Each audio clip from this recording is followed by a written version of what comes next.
You're listening to KEcast. I'm Andre Goulet. KEcast is a monthly podcast produced by Korea Expose. We explore Korean society, culture, and politics, and highlight critical, independent voices you won't find anywhere else. Look for KEcast on koreaexpose.com.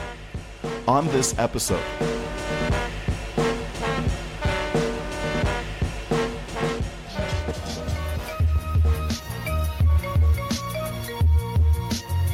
there's a profound feeling of cultural displacement in the ethnic Korean community of Yanji in northeast China. Landless Koreans seen as too different to become fully part of China, while simultaneously not good enough to fit in South Korea. In this conversation, writer Eddie Park joins me to discuss the Joseonjok and his recent investigative reporting from the Yanbian Korean Autonomous Prefecture near the North Korean border. Hi, Eddie. Hi, Andre. Thanks for having me. South Koreans treat us like foreigners. Worse, they treat us like dogs. That's from Lee Jang-yan, a retired 67-year-old Joseonjok that you quote at the beginning of your piece at Korea Expose. Too different to be Chinese, not good enough to be Korean. Joseonjok literally means what? Well, Chosun-jok is a Korean transliteration of the Chinese name to this ethnicity, which is Chaosian-zu. So Chaosian, this word is very interesting because in the Chinese language, in Mandarin, should I say, in the Mandarin language, people refer to the Korean peninsula as Chaosian. So when you're talking about, for example, the issue of nuclear proliferation in the Korean peninsula, CCTV and other Chinese news media outlets will say Chaosian Bandao, Bandao being a peninsula. And when I was in North Korea, actually, in 2017, just for, a week of traveling, it was interesting to see how the North Korean guide who was speaking in Chinese, because I was in a Chinese tour group, she would use Chaosian and to refer to North Korea, and then she would call South Korea Nam Chaosian, which is to say that South Korea was just a southern province of the legitimate state of the Korean peninsula. That is, of course, North Korea, which is what she was referring to. And it's interesting because in Chinese, people refer to South Korea as Hanguo. So I think that the etymology of Joseonjok really places this ethnicity closer to the Chinese North Korean, axis of socialism, by nature. So the Joseonjok have a complex identity. They're caught between Korea, which is the ancestral homeland that offers both economic opportunities, but also a second-class status, and China, which has become their current home and a sort of geographical census space in which South Koreans identify them. So let's start there. In what way are ethnic Koreans too, quote, different to be Chinese? So I think this question goes right to the heart of the Joseonjok identity trap, because the ethnic Koreans, they have a really unique biculturality, especially when compared to the other 55 ethnicities officially recognized by the PRC. There's no other ethnicity in the People's Republic of China that can go to another neighboring country so easily and find employment and also make, a long-term living there.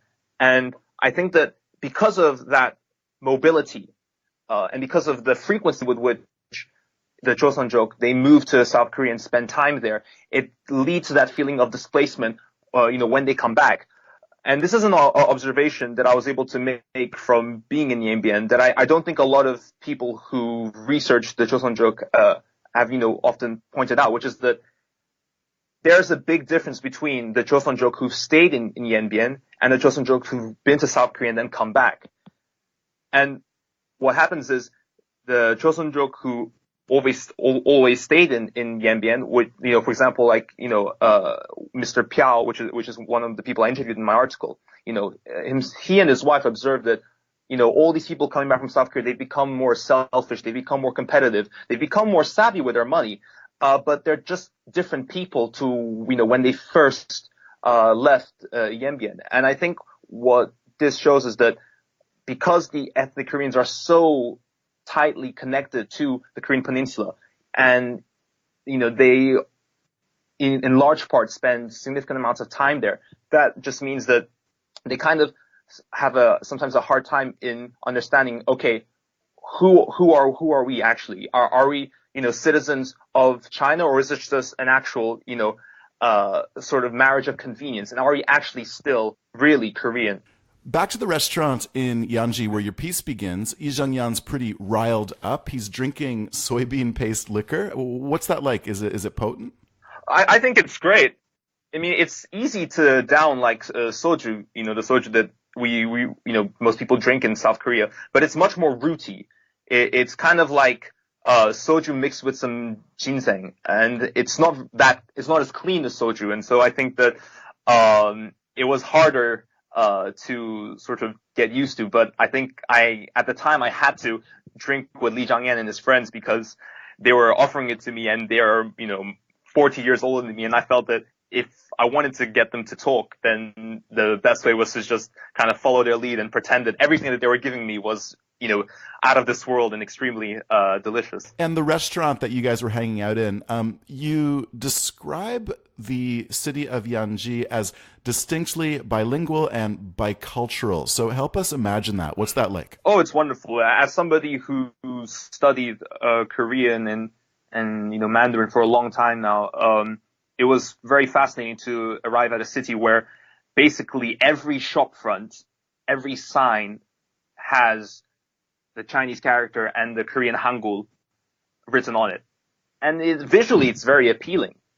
And I think that if, for example, we think of how the Yanbian prefecture has created certain exhibitions, like the memorial to Yoon Dong-ju, the very famous Korean poet that all South Koreans know. I think that's a fair kind of generalization to make, because this Yanbian-born poet, he appears in pretty much all the elementary school textbooks. His poems get taught to South Korean, middle school students. And the exhibition that the prefecture organized for him in Yanbian, it is fantastic. It has Chinese characters engraved on stone and bronze towers, and it also has Korean Hangul engraved on these, marble plaques. And it's a very interesting contrast. And it was very interesting to see, a Korean poet's poetry, written both in Mandarin and in Korean.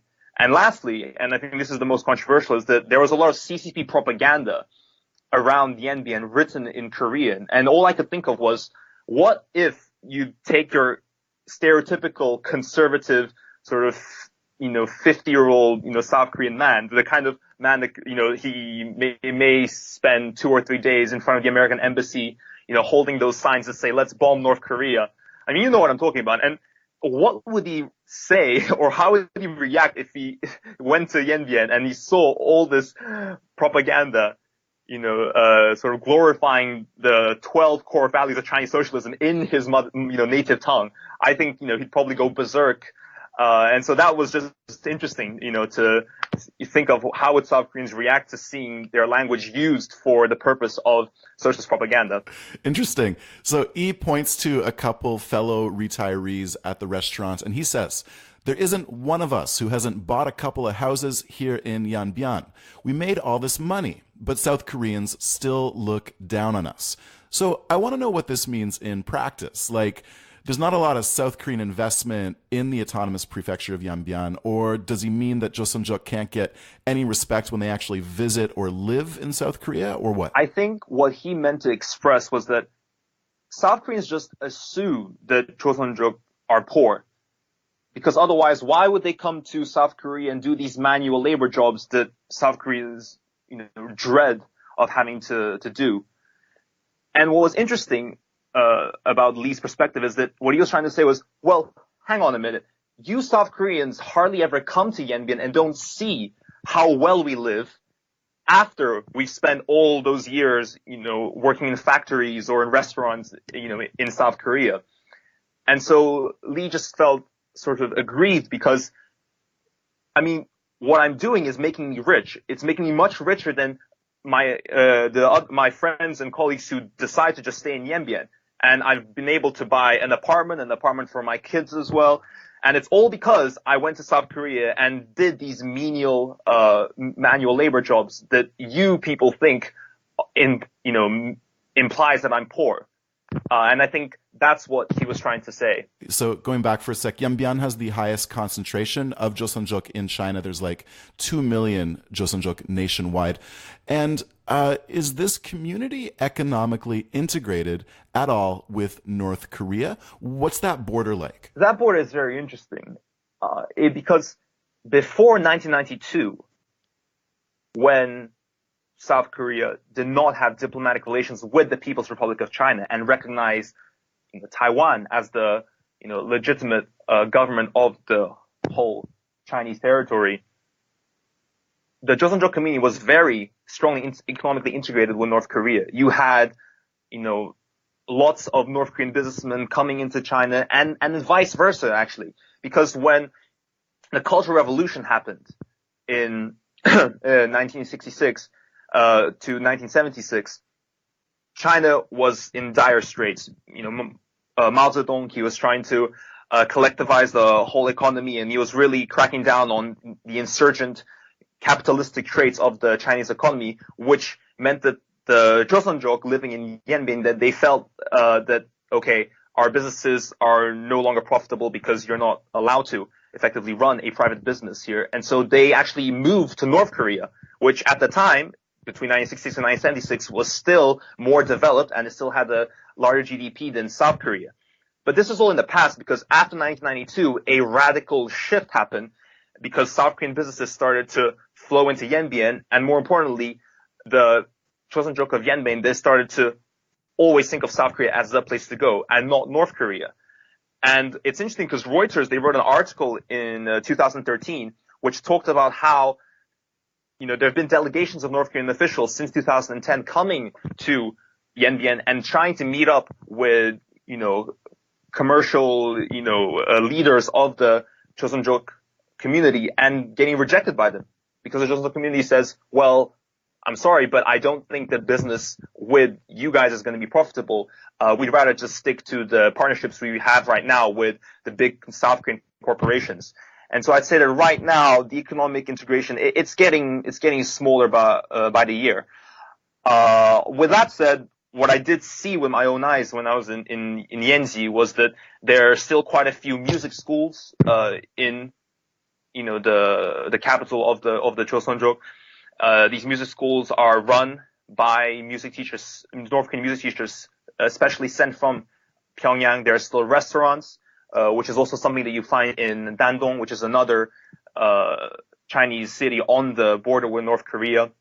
But these are all very small kind of ventures. They really don't equate to the kind of hard manufacturing trade partnerships that the Chosun-jok, commercial kind of leaders have with a lot of South Korean companies. With a population of around 400,000, Joseonjok are by far the single largest group of foreign citizens in South Korea. But unlike a lot of other foreign citizens of Korean descent, Joseonjok can't get an F4 visa. This is the People of Korean Heritage visa, which allows residency and employment without restriction, just by proving your ancestry. So what is the benefit for the South Korean government or South Korean society here with this sort of restrictive law? Is it just simply racism?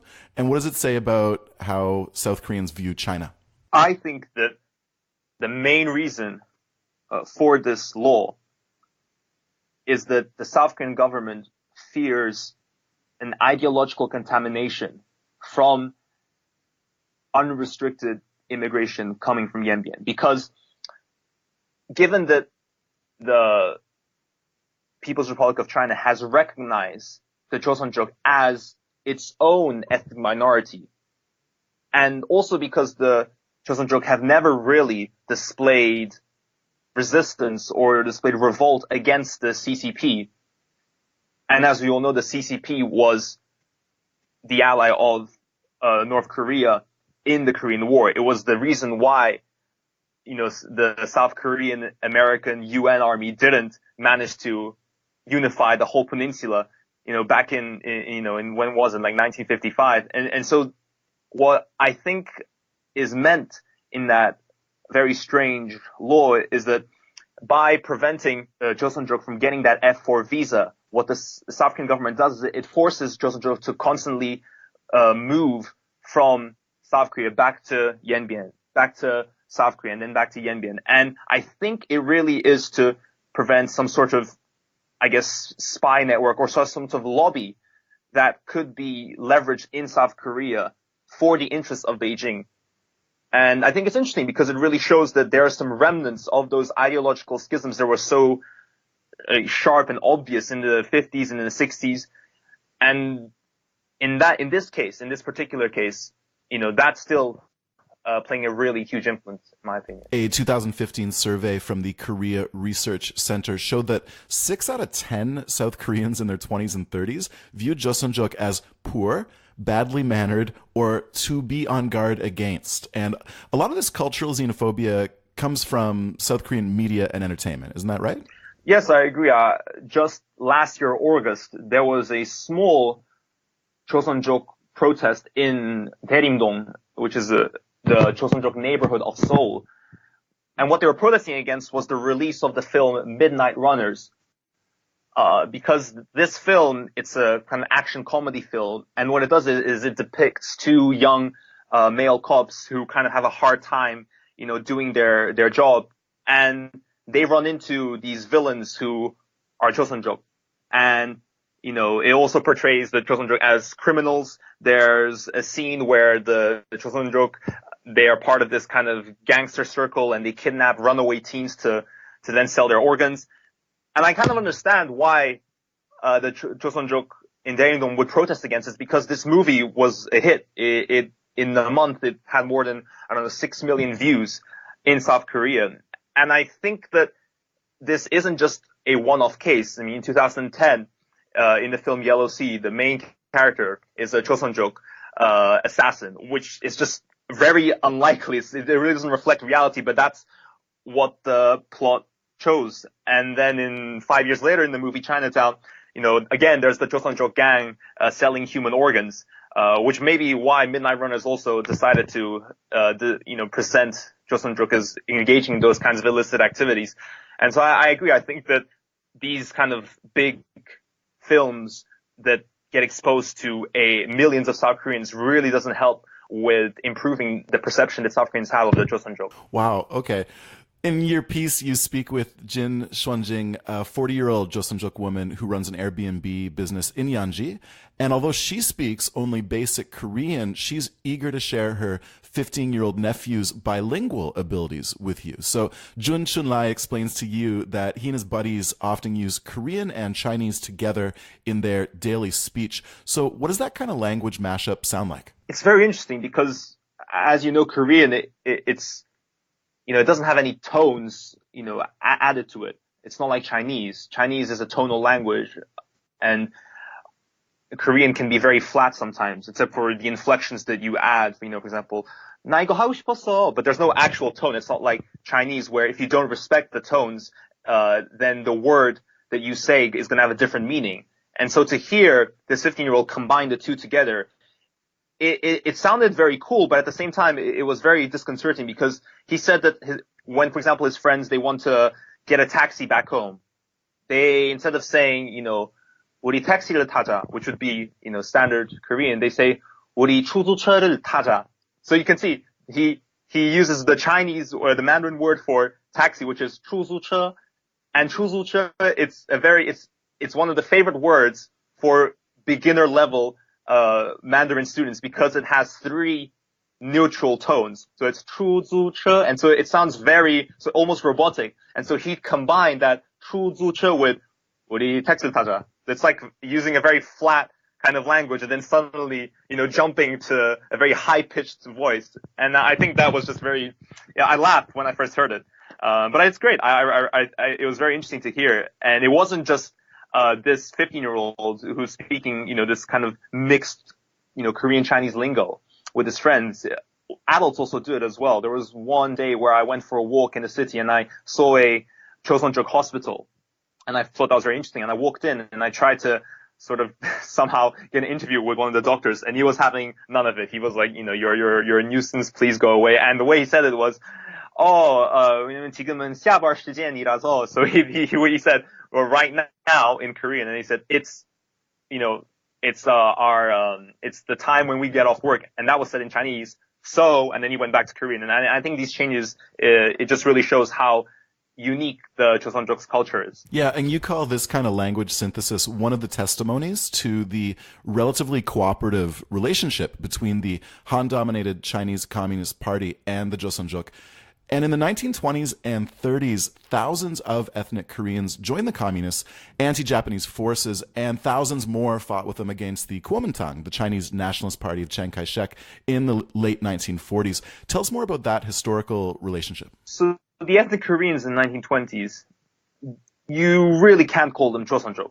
I mean, they were Koreans. At that time, it had only been 30 years since they left the Korean peninsula. And so a lot of them, they still cared, a lot about what was happening in the Korean peninsula. And after, the annexation of Korea by Japan in 1910, that really just, inflamed, a very hateful feeling towards the Japanese. And that meant that they had something in common with the communists. But this isn't to say that the Kuomintang weren't also very anti-Japanese, because they were. Both the communists and the Kuomintang were anti-Japanese. But the key difference here, the reason why the ethnic Koreans joined the CCP, in masses, whilst very few joined the Kuomintang, is because the CCP, being an adherent of the Marxist philosophy, they were by virtue very internationalist in their perspective, right? They were very sensitive about committing any sort of, Han versus Korean oppression, or Han versus any ethnic minority oppression. But the Kuomintang, being very nationalist, that also made them very Han-centric, right? And which meant that they were more concerned with the interests of the Han ethnic majority that now, constitutes 90% of the People's Republic of China.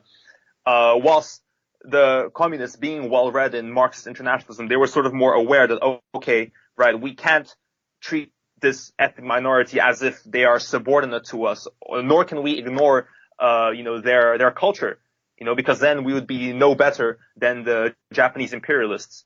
And so I think that is the key reason why you had so many Koreans at the time joining the CCP and not the Kuomintang, because recruitment happened from both sides. The Kuomintang really wanted Koreans to join their forces, but at the time, the Koreans, being very sort of sensitive to any attempt from a Han majority party trying to sort of sinify them, they thought that actually the CCP would better represent their interests. Yeah, and the special relationship even brought the ethnic Koreans in China the recognition of being one of the country's first 10 officially recognized ethnic groups in 1949. It also brought them some benefits like beneficial land redistribution after the Civil War. So how does this contrast with how the Chinese Communist Party treated ethnic minorities like the Uyghurs in Xinjiang or the Tibetans? Well, like most people who follow, the big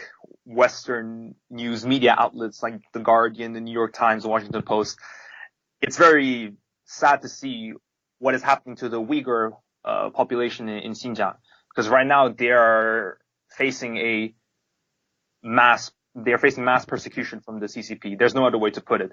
They're getting put into concentration camps, which the CCP likes to call re-education centers, but really they are concentration camps, because you're sending women and children there, not actual, extremists.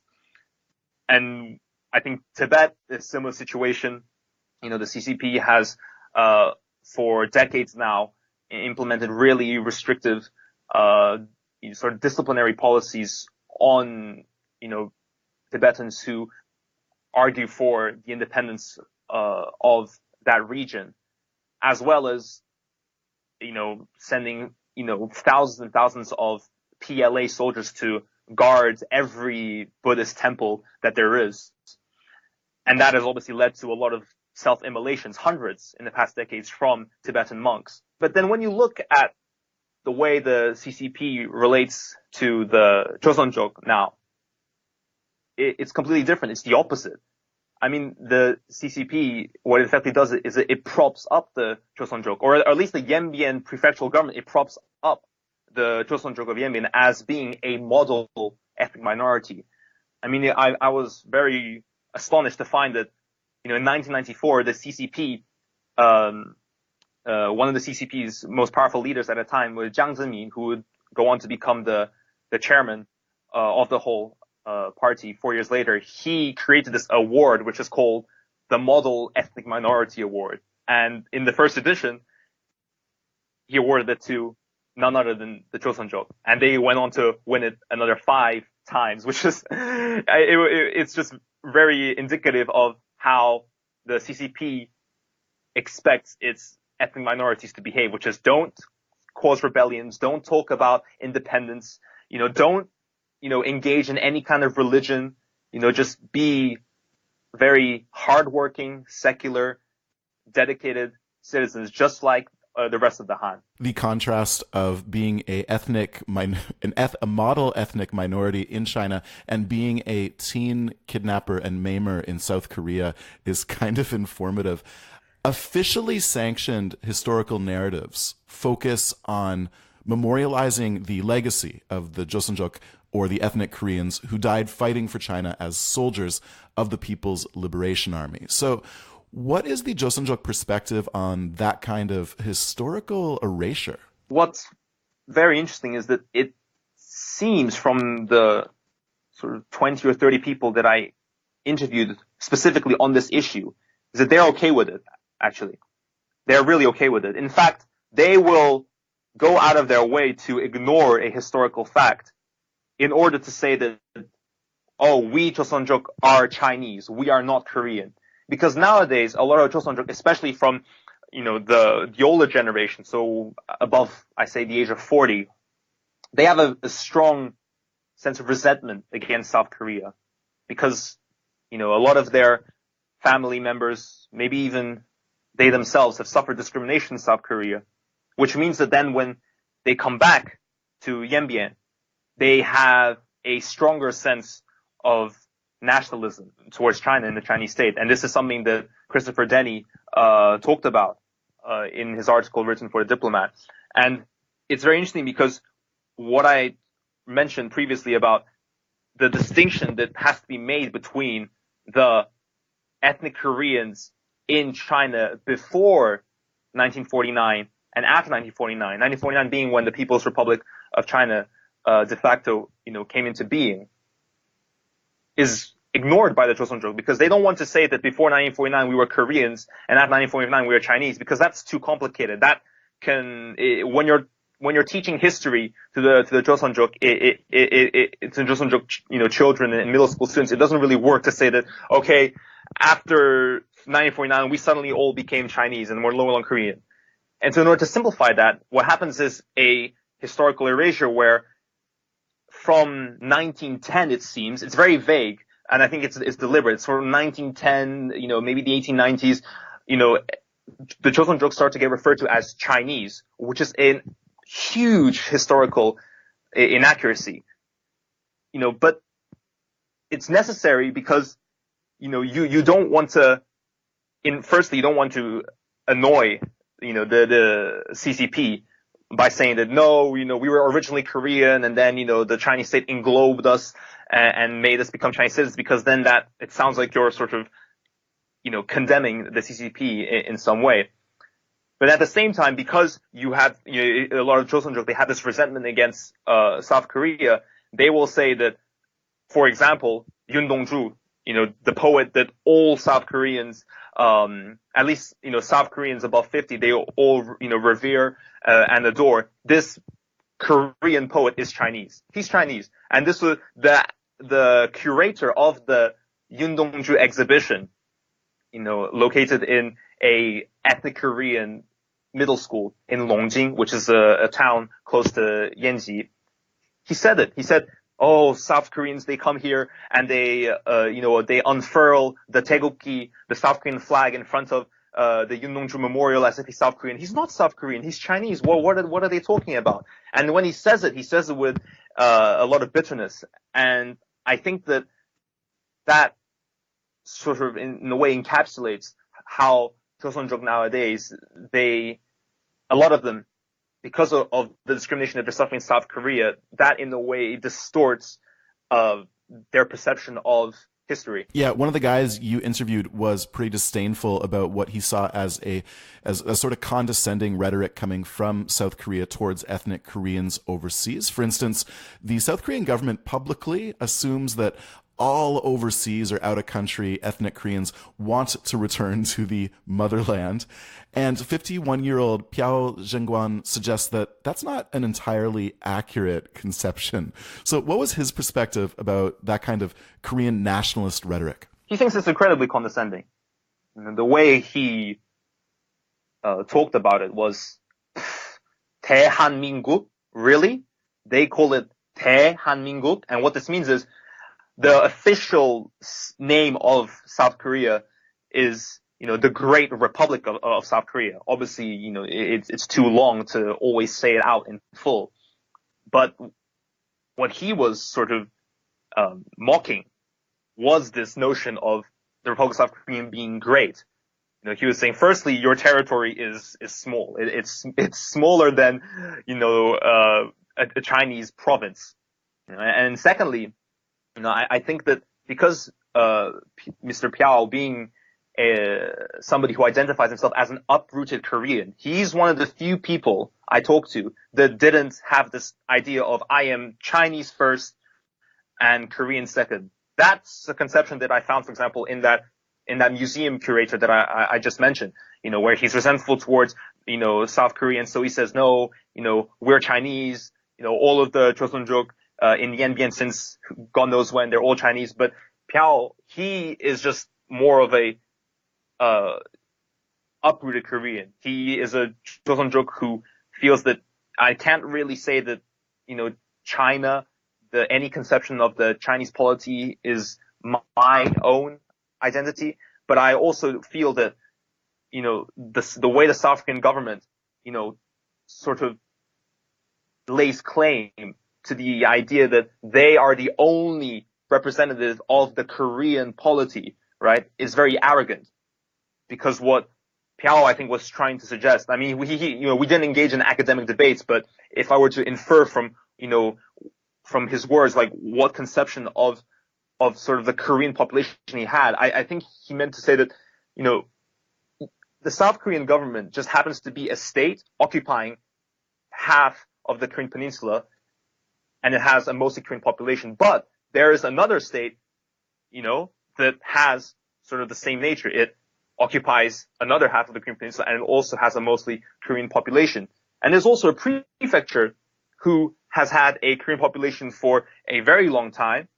And why is it that they have to be sort of fenced out as being, Chosun-jok, as being this ethnicity rather than a people in its own right?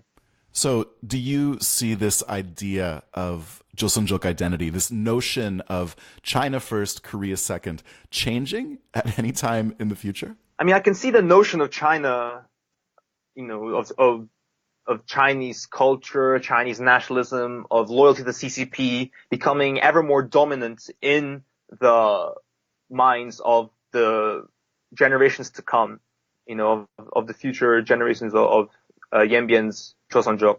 Because the CCP right now, it's really increasing its control over those autonomous regions.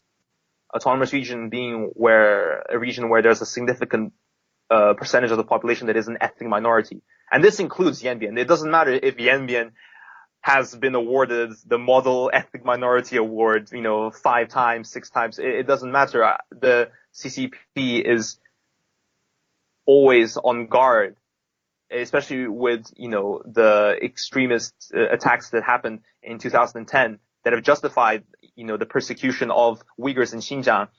It just affects the entirety of CCP ethnic minority policy in a way that it can be seen in Yanbian to a certain extent, because if you look at the decrease of, Korean, middle schools and high schools in Yanbian, it's really astonishing. They used to be maybe 1,000 or 1,000 or so before, the turn of the 21st century. And now they're a little over 34. So if you think about a decrease from 1,000 to 34. I mean, that's astonishing. And the reason why this happened is because Joseonjok households, they're feeling an increasing amount of pressure to adhere to the Han curriculum, the Han majority curriculum, which is obviously taught in standard Chinese, and it's essentially geared to prepare a 6-year-old child all the way up to the age of 18 for the Gaokao, which is, the university entrance examination. And if you think about this issue from the perspective of a bicultural Joseonjok, teenager, I mean, the longer he spends studying any topic in Korean, the less time he has to catch up with the other Han majority, classes, and, compete in the Gaokao. So what I think more Chosun-jok households will do is that they will start to restrict the use of Korean as a way of making sure their children achieve the necessary level of Mandarin in order to have the best possible grade in the Gaokao, which will then give them the best possible place, in the university in China, which will obviously then give them the best possible job that they could hope for. And because of this, educational and career pressure, I really think that Joseonjok are only going to think of themselves more as Chinese, with the added bonus of being able to speak a bit of Korean. But I think that this bit of Korean is going to get smaller and smaller, every decade or so, because you're already noticing how a lot of Joseonjok youth, and this was something that Mr. Piao observed with a lot of sadness, is that these Joseonjok, they can't really speak Korean. They can say a few sentences and their pronunciation sounds natural, but they can't actually have a conversation.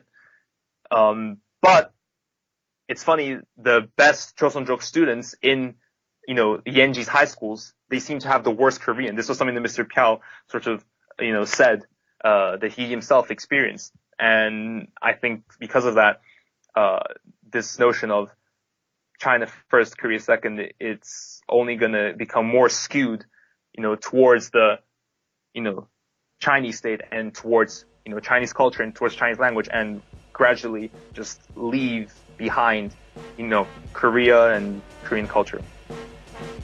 Eddie Park is a China Studies scholar at Peking University. You can find his work in The Diplomat, Bolivian Express, and right here at Korea Expose. Eddie, thanks for speaking with KEcast. Thank you very much, Andre.